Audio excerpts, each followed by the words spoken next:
ተነስተልን በመላው ዓለም ላይ የምትገኙ የዩቲዩብ ቻናላችን ቤተሰቦች አክብሮታዊ ሰላምታችን ይድረሳችሁ መልእክታችን ነው። ለሰዓቱ ወደ እናንተ ለማድረስ የመረጥናቸውን አጫጭር ጉዳዮችን ከዚህ እንደሚከተለው ማስደመጣችንን አሃዱ ብለን እንጀምራለን። እናንተ ግን ለቻናላችን አዲስ ከሆናችሁ ሰብስክራይብ ማድረጋችሁ እንዳዘነጉ ወደ ተቀዳሚ ጉዳያችን አመራን።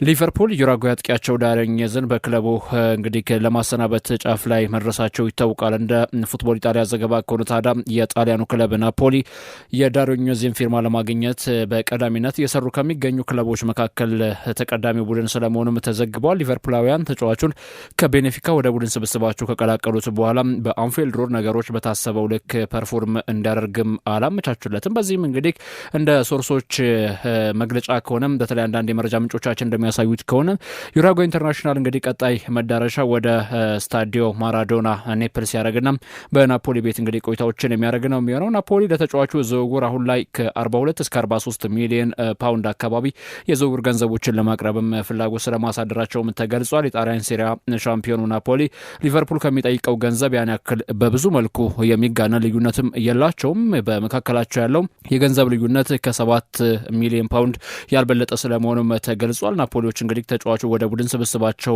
ከመቀላቀልም ጎን ለጎን የናፖሊ እግር ኳስ ቡድን እንዲጠናከር በተለይ ለአሰልጣኝ አንቶኒዮ ኮንቴ የተሻሉ የሚባሉ ኢንቨስትመንቶችንም እንደሚዘረጉላቸው ቃል ገብተውላቸዋል። ከዚህ ጋር ተያይዞ ነው እንግዲህ የዳርዊን ኑኔዝ መዳረሻም ወደ ናፖሊ የመሆኑ ጉዳይ የሚቀር እንዳልሆነም እየተመላከተ የሚገኘው። ነገር ግን አሁንም ቢሆን ናፖሊዎች ሌሎች ብዙ አማራጮችም ቢኖራቸውም አሁንም አስቀድመው ማድረግ የሚፈልጓቸው ብዙ ስራዎች አሉ። ከነዚህ ስራዎቻቸው መካከል በተቀዳሚነት የሚነሳው ደግሞ የቀድሞ አጥቂያቸው ቪክተር ኦሲሜንን መሸጥ በቀዳሚነት ከያዟቸው ግቦቻቸው መካከል እንግዲህ ዋነኛው ስለመሆኑም ነው ዘገባዎችም የሚያመላክቱት። ነገር ግን አሁንም ቢሆን የዳርዊን ኑኔዝ መዳረሻ ከአንፊልድ ሮድ ወደ ኔፕልስ መሆኑ የሚቀር አይደለም የሚሉ ዘገባዎች መስፋት ተመልክተናል። ባርሴሎና የማንቸስተር ዩናይትዱን አጥቂ ማርከስ ራሽፎርድን ወደ ቡድን ስብስባቸው መቀላቀል በሚችሉበት ጉዳይ ከማንቸስተር ጋር ስለመነጋገራቸውም ተገልጿል። ባርሴሎና ግን ተጫዋቹን በውሰቱን ወደ ቡድን ስብስቡ ማስፈረም ወይም ደግሞ መቀላቀልም የሚፈልገው የኒኮ ዊሊያምስ የዝውውር እንቅስቃሴዎች ቢሳኩም ባይሳኩም አሁንም ቢሆን ማርከስ ራሽፎርድ በዋነኛነት የባርሴሎና የዝውውር ኢላማ ውስጥ ገብቷል። የ27 ዓመቱ እንግሊዛዊ ተጫዋች በባርሴሎና የክረምት የዝውውር መስኮት እንግዲህ ምናልባት የሃንሲ ፍሊኩን ቡድን ይቀላቀላሉ ተብሎ እምነት ከጣለባቸው ተጫዋቾች መካከል አንደኛው ነው። ባርሴሎና እንደሚታወቀው የክረምት የዝውውር መስኮት ይህ የተቀዳሚነት ቦታን የሚይዘው ወይም ደግሞ ኢላማው ኒኮ ዊሊያምስ ነው። ነገር ግን አትሌቲኮ ቢልባኦ ተጫዋቹን በተለይ በክለባቸው ላለመልቀቅ የሚያደርጉት ሂደት በብዙ መልኩ ለባርሴሎናዎችም አሰልች ይሆናል። እንደው ምናልባት ተጫዋቹን እንኳን አትሌቲኮ ቢልባኦ ለቀውት ወደ ባርሴሎና ቢያመራም እንኳን በማርከስ ራሽፎርድ በኩል በሰሞን ቀን አንድ አስተያየት ሰጥቶ ነበር አይደለ እንደነ ሄንሪ ጭምር ወደ 9 ቁጥር ቦታ እየተጠጋውና እንደዚሁም ሰብሬ በመግባት የ9 ቁጥር ሚናነትን በበላይነት መውጣት እችላለሁ የሚል ሀሳብን ሰጥቶ ነበርና ባርሴሎናዎች ለሮበርት ሌዋንዶውስኪ ተተኪ ወይም ደግሞ ተፎካካሪ አድርገው ይህንን ማርከስ ራሽፎርድን እንግሊዛዊ የ27 ዓመቱን ተጫዋች ወደ ቡድን ስብስባቸው መቀላቀል ይፈልጋሉ ተብሏል። በሰሞን ቀን አንድ ኢንተርቪው ላይ እንግዲህ ማርከስ ራሽፎርድ የ9 ቁጥር ቦታ ላይ ተሰልፌ ሲጫወት ምቾት ይሰማኛል ብሎ ነበር። ከዚህ አስቀድሞ ግን በተለያዩ ጊዜያቶች የሰጡ አስተያየትን መለስ ብላችሁ ከተመለከታችሁት በብዙ መልኩ አስቸጋሪ ያደርግብኛል፣ እግር ኳስን እንደ ልቤ ጫወተው ከመስመር የተነሳው የማጥቃት እንቅስቃሴዎችን ሳሳለጥ ነው ሲል ሀሳብ ሰጥቶ እንደነበረ ይታወቃል። አሁን ላይ እንግዲህ በባርሴሎና ቤት ከነ ላሚን ያማል ጋር ለመጣመርም እጅግ በጣም ጽኑ የሚባል ፍላጎትን አሳድሯል። የባርሴሎና ስፖርቲንግ ዳይሬክተር ደግሞ ዴኮም በተመሳሳይ መልኩ ወደ ካታላኒያ እንግዲህ ይህን ልጅ ለማስኮብረር በሚችሉበት ጉዳይ ስራዎችን እየሰሩ ይገኛሉ። በነገራችን ላይ ከካታላኒያ ሬዲዮ ስቴሽን ጋር ባደረጉትም ቆይታ በተለይ ማርከስ ራሽፎርድ ክለቡን ይወዳል የሚል ሀሳብንም ሰጥተው ነበር። እንደዚሁም ደግሞ የባርሴሎና እግር ኳስ ክለብም በአጽንኦት እንደሚመለከተውና ራሽፎርድን በተለይ ላሚን ያማል ባሉበት የማጥቃት እንቅስቃሴ ውስጥ ማካተት የተሻለ የሚባል ቡድናዊ መዋቅርን እንዲቀርጹም ይጋብዛቸዋል ተብሏል። በዋነኛነት እንደ መሰናከል የሚታየው ግን ወደ 370 ሺህ አካባቢ ሳምንታዊ ክፍያን ያገኛል በማንቸስተር ዩናይትድ ቤት። ይህንም እንግዲህ በውሰቱል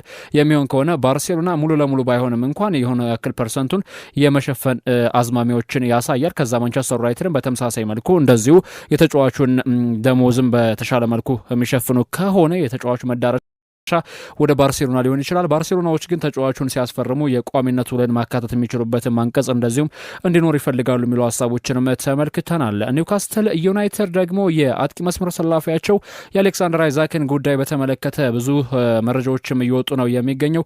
እነዚህ መረጃዎች እንግዲህ እንደሚያሳዩት ከሆነ በተለይ ታይምስ ይዞት የወጣው መረጃ እንደሚያመላክተው በሊቨርፑል በባርሴሎና እና በአርሰናል ይህም እንግዲህ የጎረቤት ሀገር ኤሪትሪያ የዘር ሀረጉ የሚመዘዘው አሌክሳንደር አይዛክን ለማስፈረም በሚደረገው እንቅስቃሴ ፈላጊ ሆነው ብቅ ብለዋል። በእርግጥ አሌክሳንደር አይዛክ አሁን ላይ ጥሩ የሚባል የ9 ቁጥር አጥቂ ወይም ደግሞ የመጨረሻ የማጥቃት ዞኑን በተሻለ መጠን የሚያቀላጥፍና የሚያሳልጥ ተጫዋች ተደርጎም ይወስዳል። በዚህም ነው እንግዲህ ከአርሰናል ሊቨርፑልና ባርሴሎና የተጫዋቹን ጉዳይ በዋነኛነትም የተከታተሉትና እየፈለጉት የሚገኘው። ኒውካስትል ዩናይትድ ታዲያ ለዚህ ተጫዋች በዝውውር ገበያው ላይ የለጠፉበት ዋጋ ከመጠን በላይ የተጋነነው የሚሉም አልጠፉም። እስከ 150 ሚሊዮን ፓውንድ አካባቢ ከዚህ ተጫዋች ዝውውር ማግኘት ይፈልጋሉ የሚሉ ዘገባዎችንም እንደዚሁም ተመልክተናል። ማንቸስተር ዩናይትድ እና ኤቨርተን የዊልፍሬድ ኒዲድን የዝውውር እንቅስቃሴ በተመለከተ ከሌስተር ሲቲ ጋር ንግግር ለማድረግ ዝግጁ መሆናቸውም ተገልጿል። የተጫዋቹ ውል ማፍረሻው ላይ ሌስተር ወደ ሻምፒዮንሺፕ መውረዱን ተከትሎ ወደ 9 ሚሊዮን አካባቢ ዝቅ ብሏል። ይህንንም ተጫዋች እንግዲህ ቆይታው ምን ይመስላል በክለቡ የሚሉ ጉዳዮች ላይ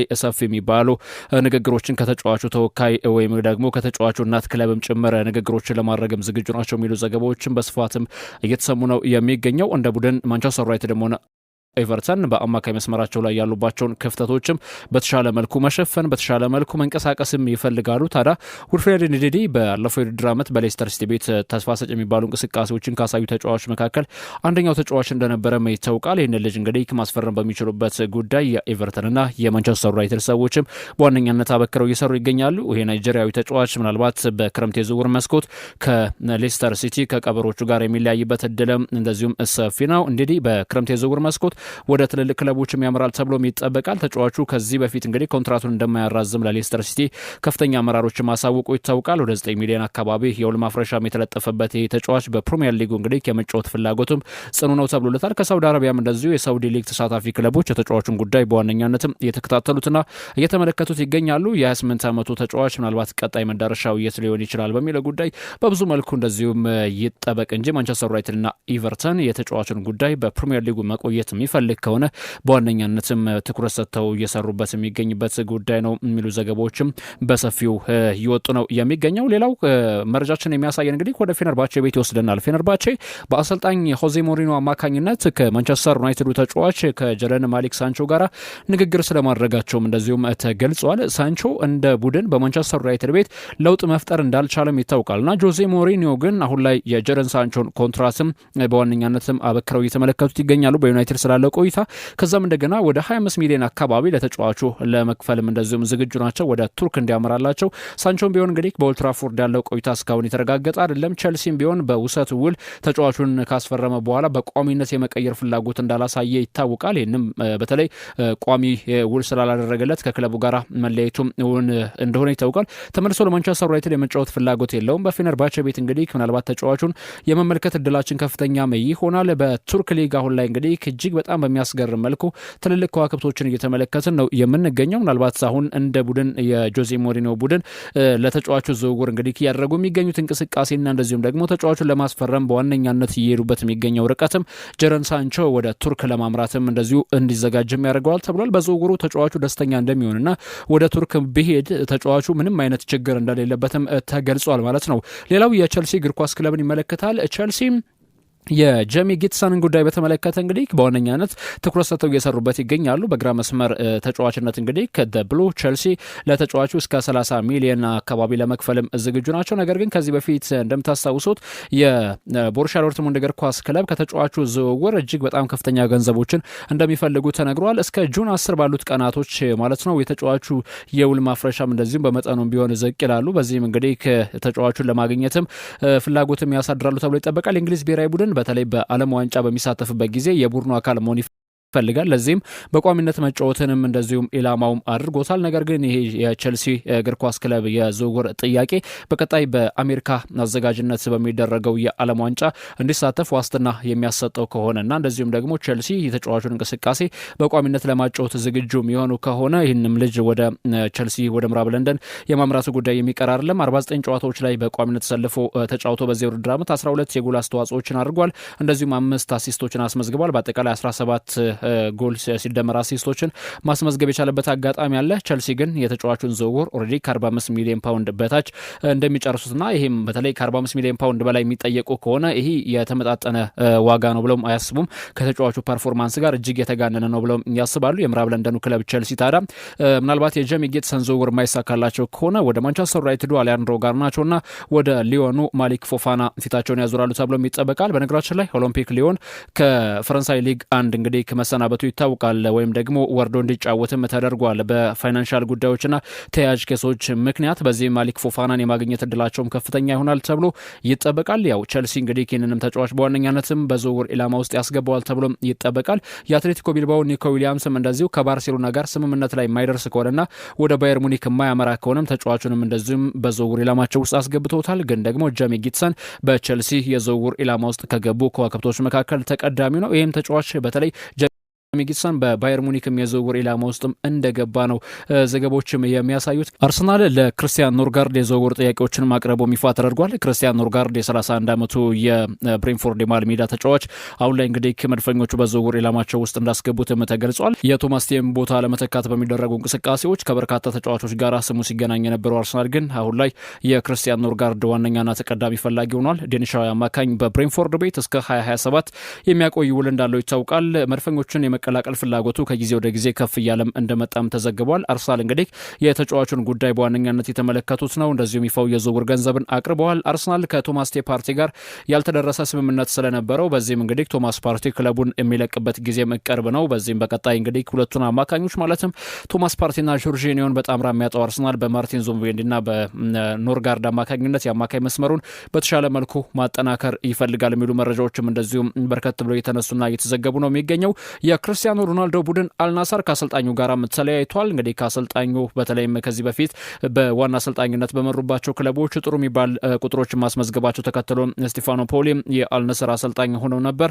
ነገር ግን ጣሊያናዊ አሰልጣኝ ስቴፋኖ ፒዮሊ በቀጣይ እንግዲህ ምናልባት መዳረሻቸው ወደ ፊዮረንቲና ይሆናል ተብሎ ቢጠበቅም በአልናሰር ቤት ግን የነበራቸው ኮንትራት ሳይጠናቀቅም ለመሰናበትም ተገደዋል። በእርግጥ በአልናሰር ቤት ሲሰናበቱ ራሱ በርከት ያሉ ገንዘቦችን አግኝተዋል። ወደ 11 ሚሊዮን ዩሮ አካባቢ እንደ ካሳ ገንዘብ መቀበላቸውም ተገልጿል። ነገር ግን በአልናሰር ቤት የነበራቸው ቆይታ እንዲህ ባለ መልኩ ስለመጠናቀቁም ነው ዘገባዎችም እያመላከቱ የሚገኘው። አልናሰር በክርስቲያኖ ሮናልዶ በተለይ እየተመራ ባለፈው ውድድር ዓመት ላይ ተስፋ ሰጭ የሚባሉ እንቅስቃሴዎችን ቢያሳይም የኋላ ኋላ ግን የውጤት ማሽቆልቆልና የውጤት መጥፋት ካጋጠማቸው ጊዜ ጀምሮ እንደ ችግር ሲነሱባቸው የነበሩ እጅግ በጣም ብዙ ነገሮች ነበሩ አይደለ? እነዚህ ችግሮቻቸው ምንድናቸው ካልን ደግሞ ቡድናዊ መዋቅራቸውን በተሻለ መልኩ ለመገንባት በዝውውር ገበያው ላይ መሳተፍ ከዛ ማለፍ ሲል ደግሞ ያሏቸውንም ተጫዋቾች በአግባቡ እየተጠቀሙ አይደለም በሚል እንግዲህ ስቴፋኖ ፒዮሊ ሲከሰሱ ወይም ደግሞ ሲወቀሱ ነበር።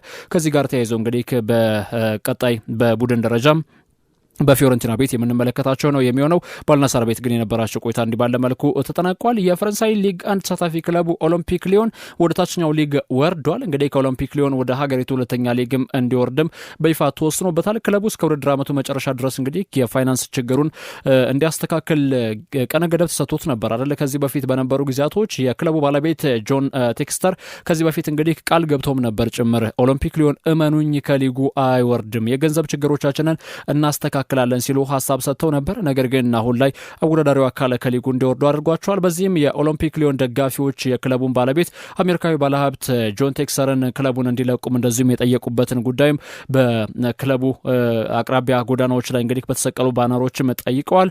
በተለይ ጆን ቴክስተር ለክለቡ ጥሩ ሰው እንዳልሆነና መልቀቅ እንዳለበትም ነው የኦሎምፒክ ሊዮን ደጋፊዎችም በተደጋጋሚ ጊዜ ሲገልጹ የነበረው። የክለቡ ደጋፊዎች ባወጡት መግለጫ ይህም በተለይ እንግዲህ እኛ በክለባችን የተመለከትነው እጅግ አንገት የሚያስደፋና አሳዛኝ ነው፣ ስለዚህ ከተማችንን ለቆ ሊሄድ ይገባዋል የሚል ሀሳብንም ሰጥተዋል ለጆን ቴክስተር። ኦሎምፒክ ሊዮን እንግዲህ ከውሳኔ በኋላ ይሄ ጉዳይ እንዲታይለት በድጋሚ ይግባኝ ጠይቋል። ይግባኙ ተግባራዊ ይደረጋል አይደረግም የሚለው ጉዳይ በዋነኛነት እንግዲህ ጊዜ ተሰጥቶት የሚታይ ቢሆንም እንኳን እንደ ቡድን ግን የኦሎምፒክ ሊዮን እግር ኳስ ቡድን በቀጣይ ዓመት በፈረንሳይ ሊግ አንድ ላንመለከት የምንችልበትም ጉዳይ ሰፊ የሆነ መጥቷል። ሌላው የፊፋ ዲሲፕሊን ኮሚቴ የሜክሲኮን ክለብ በተለይ ፓቹካን አምበልና እንደዚሁም ጉስታቮ ካብራልን ማለት ነው ምርመራ ጀምሮበታል ተብሏል። ይህም የሆነበት ዋነኛ ምክንያት እንግዲህ ከሪያል ማድሪድ ጋር በነበረው ጨዋታ ላይ አንቶኒ ሮዲገር ላይ የዘረኝነት ጥቃቶችን ሰንዝሯል በሚል ነው። የዕለቱ ዋና አልቢተር እንደዚሁም የፊፋ አሰራርን በመከተል እንግዲህ የተለያዩ ንግግሮችንም አድርገው ከዛ በኋላ ውሳኔዎቻቸውንም እንደዚሁም እንደወሰኑ ይታወቃል። የፓቹኮ አምበል እንግዲህ ከጉስታቮ ካብራል በበኩሉ እንግዲህ ከጨዋታው በኋላ በሰጠው አስተያየት የቀረበብኝን ክስ ውድቅ አድርጌዋለሁኝ ብሏል። እንደዚሁም ደግሞ የዘረኝነት ጥቃትን ፈጽሞ እኔ አላደረስኩም የሚል ሀሳብንም ሰጥቷል። በዚህም እንግዲህ ከአንቶኒ ሮዲገር ጋር በነበረው ሰጣ ገባ ምክንያት በቀጣይ ምርመራ ይከፈትበታል ተብሎ በዋነኛነትም ይጠበቀ ነው የሚገኘው። ይሄ የዘረኝነት ጥቃቶች በነገራችን ላይ በተለያዩ ጊዜያቶች በተለይ በስፔን ላሊጋ ተሳታፊ ክለቦች በኩል በደንብ ስንመለከተው የነበረ ጉዳይ ነው። ከዚህ አንጻር ስትመለከቱ በዚህ የውድድር ዓመት ላይ በመጠኑም ቢሆን ይቀነሱ አንዳንድ ነገሮች ነበሩ። ነገር ግን በዓለም ክለቦች ዋንጫ ደግሞ በደጋፊዎችና በተጫዋቾች እንደዚሁም ደግሞ ተጫዋቾች ከተጫዋቾች ጋር እንደዚህ አይነት ነገሮችም የተሰሙ ይገኛሉ። ፋብሪዚዮ ሮማኖ ስለ ኬፓ አሪዛባላጋ አንድ መረጃን አጋርቷል። ከቼልሲ እንግዲህ ለቆ ወደ አርሰናል ኬፓ አሪዛባላጋ ያመራል። ይህም ስምምነት ላይ የተደረሰበት ጉዳይ ነው። አርሰናል 5 ሚሊዮን ፓውንድ አካባቢ ለመክፈልም ተስማምቷል። ከዙቢሜንዲ ፊርማ በኋላ እንግዲህ ለአርቴታ ሁለተኛ ፈራሚ ሆኖም መዳረሻውን እንግዲህ ወደ ሰሜን ለንደን ያውም ኤምሬትስ ስቴዲየም አድርጓል የሚል ሀሳቡንም እንደዚሁም ይፋ አድርጓል። ሌላኛው የባርሴሎና ስቴዲየም ካምፕኑን ይመለከታል። ካምፕኑ ስፖቲፋይ እንግዲህ ኦገስት 10 የጨዋታ እንቅስቃሴዎችን ማድረግ እንደሚችልና የእድሳት መርሃ ግብሩ ሙሉ ለሙሉ በሚባል መልኩ እንደተጠናቀቀለትም ይፋ ተደርጓል። ባለፉት የውድድር ዓመታት ላይ እንግዲህ በብዙ መልኩ ባርሴሎና የጨዋታ እንቅስቃሴውንም ሲከውንበት እንዳልነበረ ይታወቃል። እንደዚሁም ደግሞ ለክለቡም ግልጋሎት እየሰጠ አልነበረ። በብዙ ውጣ ውረዶችን ባርሴሎና ጊዜቶችን እያሳለፈ እንደዚሁም ደግሞ በብዙ ውጣ ውረዶች ውስጥም ሆኖም እንኳን ቢሆን ስቴዲየሙንም አሳድሷል። የማንቸስተር ዩናይትድ እግር ኳስ ቡድን ደግሞ ከጁቬንቱስ ጋራ የተጫዋቾችን ልውውጥ ለማድረግም አበክረው እየሰሩ ነው የሚገኘው። ቶቶ ጆቬ የተሰኘ አንድ ዌብሳይት ይዞት የወጣው ዘገባ እንግዲህ እንደሚያሳየው ከሆነ የማንቸስተር ዩናይትድ ሰዎች አሁን ላይ በቀየር ደረጃ የጀደን ማሊክ ሳንቾን እና እንደዚሁም ደግሞ የዱሳን ብላውቪችን ቀየር በዋነኛነት ይፈልጉታል ተብሏል። ብላውቪችን ወደ ማንቸስተር ዩናይትድ አንጥተው ሳንቾን ደግሞ ወደ ጁቬንቱስ መሸኘት በሚችሉበት ጉዳይ እጅግ በጣም ረዥም ርቀቱ ተጉዘው ስራዎችን ለመስራትም ዝግጁ ናቸው የሚሉ ሀሳቦችን ተመልክተናል።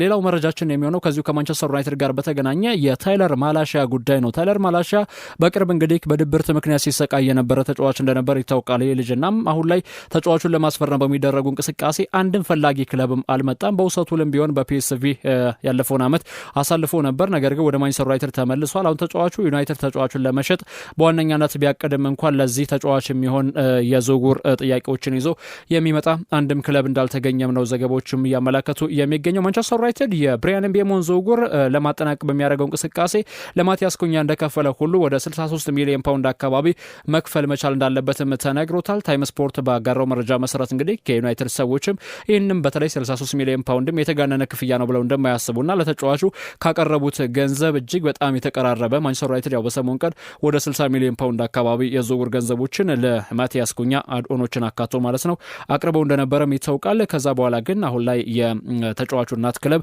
ለተጫዋቹ የጠየቀውንም ገንዘብ ከፍለው ቢሆን ወደ ቡድን ስብስባቸው በመቀላቀል የፕሪሲዝን የጨዋታ እንቅስቃሴዎችን በክለቡ ማለትም በማንቸስተር ዩናይትድ መለያ ሆኖ እንደሚያሳልፍም እንደዚሁም እምነት አሳድረዋል የሚሉ መረጃዎችም ተሰምተዋል። ያው ማቲያስ ኩኛን ካስፈረሙ በኋላ ብሪያን ምቤሞን በተመሳሳይ መልኩ ወደ ማንቸስተር ዩናይትድ ለማምጣት የዩናይትድ ሰዎች እንግዲህ ረዥም የሚባሉ ርቀቶችን ለመጓዝም አስበው እየተንቀሳቀሱ ይገኛሉ። ሮበን አሞሪምም ቢሆን ይህን ልጅ በተለይ ማቲያስ ኩኛን እና እንደዚሁም ብሪያን ምቤሞን በ10 ቁጥር ቦታ ላይ አጣምረው ተስፋ ሰጪ የሚባሉ ሂደቶችንም እንደሚያስመለክቷቸውና የተሻለ ቡድናዊ መዋቅርንም እንደዚሁም እንደሚያሳዩቸው እምነት አሳድረዋል። በዚህም የተጫዋቹ ዝውውር በተቻለ መጠን እንዲጠናቀቅላቸው ይፈልጋሉ የሚሉ በርካታ መረጃዎችን እየተመለከትን ነው የምንገኘው። ሊቨርፑል በክረምት የዝውውር መስኮት እጅግ በጣም የነቃ የውድድር ዓመትን ለማሳለፍ አቅዶ በርካታ ገንዘቦችን ቢያወጣም አሁንም ቢሆን እንግዲህ ወደ 200 ሚሊዮን አካባቢ ገና መውጣት እንደሚችልም እየተነገረ ነው የሚገኘው።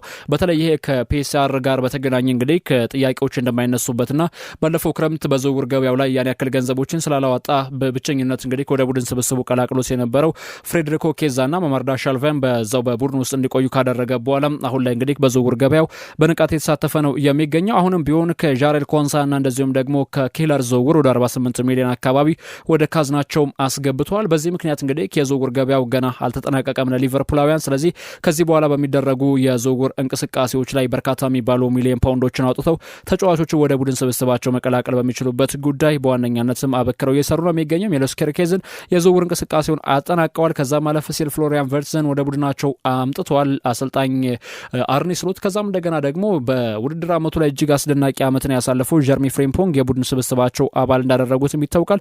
ስለዚህ እነዚህ ተጫዋቾችንም አስፈርመው ቢሆንም እንኳን አሁንም በጣም በርካታ የሚባሉ ዝውውሮችን ለማድረግም በዋነኛነትም ተቀዳሚ ቡድንም ሆኗል። የቀድሞ የቼልሲ አካዳሚ ፍሬ ነበረው። እንደዚሁም ኦማሪ ሃንቺንሰንን የተመለከተ ጉዳይ ላካፍላችሁ። እንደ ዴይሊ ሜል ዘገባ ከሆነ ኤቨርተን፣ ዌስትሃም፣ ፉላም እንደዚሁም ደግሞ የቡንደስሊጋው ክለብ ቦሩሺያ ዶርትሙንድና ላይፕዚግ የተጫዋቹን ጉዳይ በዋነኛነትም እየተመለከቱት ይገኛሉ። ኦማሪ ሃንቺንሰን በውድድር ዓመቱ ላይ በኢፕስዊች ታውን ቤት አስደናቂ ዓመትን ካሳለፈ በኋላ ኢፕስዊች ታውን ወደ ሻምፒዮንሺፑ ሲወርድ እንግዲህ ካብሯቸው እንደወረደም ይታወቃል። በዚህ ምክንያት እንግዲህ ተጫዋቹን ለማግኘት በሚደረጉ እንቅስቃሴዎች ረዥም ርቀቶችን ለመጓዝም አስበዋል። የቀድሞ የሊቨርፑል ኮከብ አዳም ላላና ራሱን ከእግር ኳስ ማግለሉም ይፋ ተደርጓል። ተጫዋቹ በሊቨርፑል ቤት እጅግ አስደናቂ ዓመታቶችን አሳልፏል። በሳውዝሃምፕተን፣ በብራይተን ኤንድ ሆቭ አልቢዮን ቤትም እንደዚሁም ጥሩ የሚባሉ እንቅስቃሴዎችን ሲያሳልፍ በሊቨርፑል ቤት 6 ዓመታትን እንደዚሁም ማሳለፍ መቻሉ ይታወቃል። አሁን ግን ከፕሮፌሽናል እግር ኳስ ተጫዋችነቱ በ37 ዓመቱ ራሱን ማግለሉን ይፋ አድርጓል። ወደ 569 ጨዋታዎችንም ማድረግ የቻለው ይሄ እንግሊዛዊ ኮከብ አደም ላላና አሁን ላይ ከእግር ኳስ ራሱን እንግዲህ ስለማግለሉም ነው የወጡ መረጃዎችም ያመላከቱ። ተጫዋቹም እንደዚሁም ይህንን ጉዳይ በተመለከተ ይፋ አድርጎታል። ማንቸስተር ዩናይትድ ግብ ጠባቂ ለማስፈረም በዋነኛነት እየሰራ ይገኛል። ዲያጎ ኮስታ የፖርቶ ግብ ጠባቂ በሩበን አሞሪም የሚደነቅ ግብ ጠባቂ ነው። አሁንም ቢሆን አንድሬ ኦናና በማንቸስተር ዩናይትድ ቤት ቆየም አልቆየም፣ ነገር ግን የክለቡ ቁጥር 2 ግብ ጠባቂ በተለይ አልታይ ባይንደር ከክለቡ ጋር የሚለያይ ከሆነ ለቁጥር 2 ግብ ጠባቂነት ታስቦ የሚመጣ ግብ ጠባቂ በዋነኛነት ቋሚ ይሆናል ተብሎ ይጠበቃል። ምክንያቱም አንድሬ ኦናና ባለፈው የውድድር ዓመት እጅግ በጣም ደካማ ብቃትን ማሳየቱ ይታወቃል። ታዲያ አሰልጣኝ ሩበን አሞሪም እንግዲህ በማንቸስተር ዩናይትድ ቤት ዲያጎ ኮስታን ከፖርቶም በማስኮብለል የቡድናቸው አካል ማድረግም ይፈልጋሉ። ተጫዋቹም ቢሆን በትልቅ ደረጃ መጫወት መሳተፍ ይፈልጋል። በእንግሊዝ ደግሞ መጫወት ለተጫዋቹ በዋነኛነትም እንደ ህልም ተደርጎ ወይም ደግሞ በትልቅ ደረጃ ለመጫወትም አቅዶ እንደሚሰራ አንድ ተጫዋችም ይህንን ጥያቄ ከቀረበለት አይኑን ያሻል ተብሎም አይጠበቅም። ስለዚህ ማንቸስተር ዩናይትድ በዲያጎ ኮስታ ዝውውር ምናልባትም ከተጫዋቹና ክለብ ጋር በገንዘብ ጉዳይ መስማማት የሚችል ከሆነ ተጫዋቹን ማግኘት የሚችሉበት እድልም ሰፊ ሆኗል። ደ ጋርዲያን አንድ ያስነበበው መረጃ አለ። የመጨረሻ ጉዳይ አድርጌ ላካፍላችሁ። የሊቨርፑልን የማል ተከላካይ ኢብራሂማ ኮናቴን በተመለከተ ነው። ቀጣይ ዓመት ከኮንትራት ነጻ የሚሆነው ይህንን ተጫዋች እንግዲህ ሊቨርፑላውያን በክለቡ ኮንትራት በማስፈረም ከነ ቨርጅል ቫንዳይክ ጋር እንግዲህ ጥሩ የመከላከል እንቅስቃሴን እንዲከውንላቸው ይፈልጋል ተብሏል። ያው ሪያል ማድሪድ የተጫዋቹ ፈላጊ ነው። በኮንትራት ነጻ በሚሆንበት ጊዜ ወደ ስፔን እንዲያመራላቸው ለማሳመን ጥረቶችን እያደረጉ ነው ቢባልም እንኳን አሁንም የሊቨርፑል የበላይ ጠባቂዎች በአለፈው የውድድር ዓመት ሻምፒዮን ሲሆኑ እንግዲህ ከአንበሳውን ድርሻ ከተወጡ ተጫዋቾች መካከል አንደኛ የሆነውን ፈረንሳዊ ኢብራሂማ ኮናቴን በቡድን ስብስባቸው ውስጥ ማቆየት እንደሚችሉም እምነት አሳድረዋል የሚል መረጃን አጋርቷል። እኛም የመጨረሻ ጉዳያችን አድርገን ወደ እናንተ አደረስን። ወደ ተከበራችሁ አድማጮቻችን በአብሮነት ከኛ ጋር ቆይታ ስላደረጋችሁ ከልብ እናመሰግናለን። በሌላ ጉዳዮች ተመልሰን እስከምንገናኝ መልካም ጊዜ ይሁንላችሁ።